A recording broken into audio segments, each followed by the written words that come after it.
Hi friends, welcome back to my channel. ఇది వచ్చేసి ఈరోజు ఎర్లీ మార్నింగ్ వీడియో 3:30 అవుతుంది.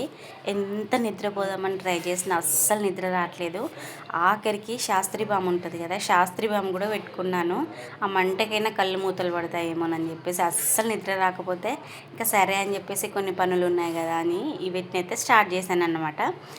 కొత్తిమీర, పుదీనా, చిక్కుడుగాయ అండ్ పాలకూర మరి ఎంత వచ్చిందో ఏమో కానీ అందులో నుంచి తాండెళ్తున్నాయి కట్టలు. అయితే పిచ్చిలేసింది దాన్ని క్లీన్ చేయడానికి. నాకైతే కొత్తిమీర, పుదీనా, పాలకూరకేమో నాకు 1/2 అవర్ టైం పడితే ఆ చిక్కుడుకాయకు ఒక్కదానికే 1/2 అవర్ టైం పట్టింది.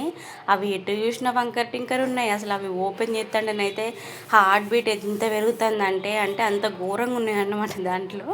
ఇంకా ఇప్పుడు సీజన్లు ఇవెందుకు తీసుకొచ్చినావు అంటే, నువ్వు మార్కెట్కి వెళ్ళవి ఏమి వెళ్ళవు, తీసుకొచ్చినవి వండొచ్చు కదా అని ఏదో ఒక డైలాగ్ కొడతాడు అని చెప్పేసి అయితే ఇంక ఇవన్నీ సెపరేట్ అయితే చేశాను.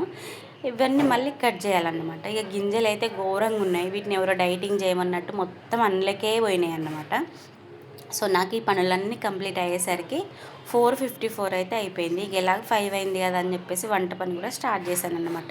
కూరగాయలన్నీ కట్ చేసుకొని కర్రీ అయితే చేశాను. ఇది ఏ కర్రీ ఏంటి అని చెప్పేసి నెక్స్ట్ వీడియోలో అప్లోడ్ చేస్తాను. ఇంకా ఈ కర్రీ అంతా అయిపోయిన తర్వాత ఆ బౌళ్ళు అన్నీ ఉంటాయి కదా, బౌళ్ళు కూడా క్లీన్ చేశాను.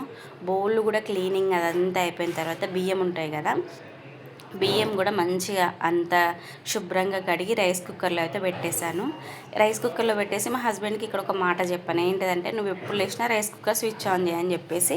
ఇది కూడా అయిపోయిన తర్వాత హాల్ కిచెన్ అదంతా క్లీన్ చేసి ముందు కొన్ని వాటర్ అయితే పోసాను. ఈ పనులన్నీ నాకు కంప్లీట్ అయ్యేసరికి 6:28 అండ్ ఆల్మోస్ట్ నాకు 3 అవర్స్ పట్టిందన్నమాట. సో ఇంత ఎర్లీ మార్నింగ్ వీడియో తీయడం అయితే ఇదే ఫస్ట్ టైం. ఈ వీడియో మీకు నచ్చితే ఒక లైక్ చేయండి, అలాగే సబ్స్క్రైబ్.